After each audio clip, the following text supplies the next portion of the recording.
விகாஷினி. நான் 4ஆம் வகுப்பு படிக்கிறேன்.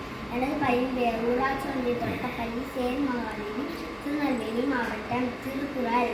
கண்ணுடையார் என்பவர் கற்றோர். 32 புண்ணுடையார் கல்லாதவர். பொருள் கல்வி கற்றவர் கண்ணுடையார் கல்லாதவர். 32 புண்ணுடையார் ஆவார். நன்றி.